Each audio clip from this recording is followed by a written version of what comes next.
नमस्कार दोस्तों, मैं मृत्युंजय आपका स्वागत करता हूं हमारे इस चैनल सटीक परामर्श में।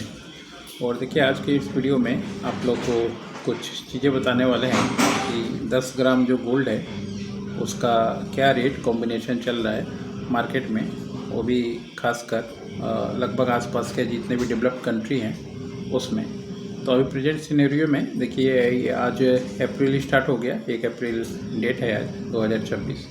इंडिया में अप्रॉक्स अभी जो रेट चल रहा है 10 ग्राम का आपका 1,41,000 के आसपास, 1,41,000 से लेके 1,44,000 के बीच में ये मार्केट जो है अप एंड डाउन कर रहा है। उसके बाद इस एरिया का सबसे फेवरेट मार्केट जो है यूएई, जहाँ पे मान लीजिए दुबई, लोगों का थोड़ा सा मन में ये रहता है कि भैया बहुत सोना सस्ता मिलता है। वहाँ का रेट देखिए क्या है, 1,38,000 10 ग्राम का। और इसमें फ़र्क क्यों है? क्योंकि मान लीजिए टैक्स का, दुबई का जो टैक्स है, उन्होंने जो एक्साइज ड्यूटी या इंपोर्ट ड्यूटी जो भी बोलिए, इंपोर्ट ड्यूटी जो लगा रखा है गोल्ड पे, उनका कम है, जिसकी वजह से उनका रेट जो है कम है। और हमारे यहाँ पे जो रेट है 7% अभी फ्लैट है, इस वजह से रेट जो है हमारे यहाँ पे ज़्यादा है। और लगभग समझिए 15% के आसपास था टैक्स इंपोर्ट ड्यूटी, जो बात कम करके फ्लैट 7% पे लाया गया है। इसके बाद देखिए हमारे पास पड़ोसी चाइना में क्या है, चाइना में भी लगभग 1,40,000 है। यानी इंडिया का गोल्ड का मार्केट और चाइना का गोल्ड का मार्केट लगभग समझिए आसपास ही घूमता है और टैली करता है। चाइना को भी इसका बहुत रिक्वायरमेंट होता है, बहुत सारी चीज़ों में चाइना में गोल्ड भी यूज़ भी होता है, क्योंकि उसका इंडस्ट्रियल मैन्युफैक्चरिंग हब सबसे ज़्यादा है पूरे इस जोन में और पूरे वर्ल्ड में ही आप पकड़िए तो चांदी और सिल्वर दोनों का खपत वो बहुत अच्छा करता है, जिसकी वजह से उसके यहाँ पे ये रेट है। और लगभग 1,000-2,000 इसी के बीच में आसपास में जो है हमारे यहाँ से, इंडिया से उसका डिफरेंस होता है। चाइना में देखिए, उसके बाद आइए जापान में क्या रेट है। चाइना और जापान आपस में दोनों ही जानते हैं नेबर हैं, और चीन जैसे बड़े देश पे जापान ने कभी कब्जा करके रखा था काफ़ी दिनों तक। अब ये देखिए जापान का जो रेट है 1,38,000। इसके बाद आइए स्विट्ज़रलैंड में जैसे पता है आपको, पैम्प का रिफाइनिंग है, यानी गोल्ड का रिफाइनिंग होता है, गोल्ड का मिंट होता है, गोल्ड का कॉइन बनता है, बुलियन बार बढ़ता है। स्विच पैम्प के नाम से आपने देखा होगा, आपके पास जो बुलियन आता है 10 ग्राम वाला या 1 किलो वाला, आधे किलो वाला, स्विच पैम्प का आता है। मगर फिर भी वहाँ भी रेट देखिए, ऐसा नहीं है कि वहाँ पे फ्री में मिल रहा है। वहाँ भी जो रेट है आपको 1,39,000 के आसपास मिल रहा है, यानी यूएई से ज़्यादा है और जापान से ज़्यादा है।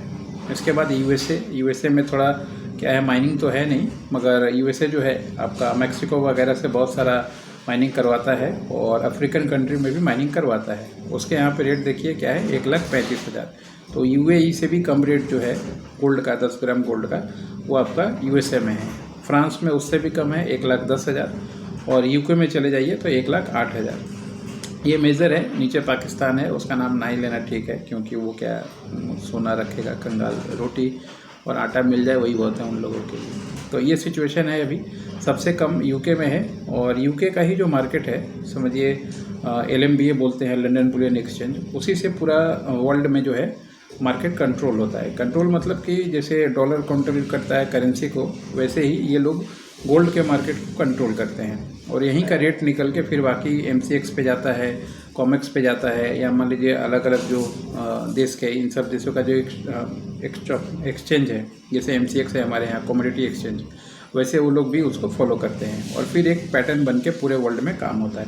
तो एक छोटा सा एग्जांपल बताया, जो भी मान लीजिए ज्वेलर हैं या बुलियन से काम करते हैं, उनको थोड़ा जानना ये ज़रूरी चाहिए कि कहाँ क्या चल रहा है, किस देश में क्या रेट चल रहा है, क्या टेक्नोलॉजी चल रहा है, क्या प्रोडक्ट चल रहा है, और हम कहाँ पे हैं, हमारा एडवांसमेंट कहाँ पे है और हमारा कमी कहाँ पे है।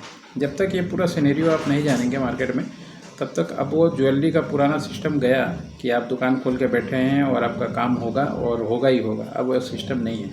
अब मार्केटिंग भी करना पड़ेगा, ऑफलाइन भी काम करना पड़ेगा, ऑनलाइन भी काम करना पड़ेगा, ये सब चीज़ें देखनी भी पड़ेंगी, तब आप टिक पाएंगे।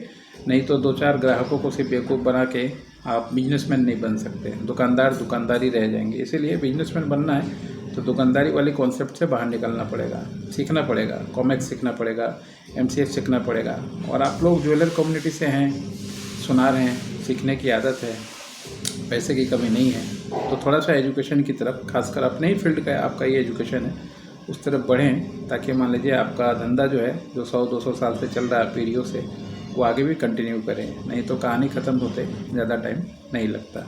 आज के लिए इतना ही। नमस्कार।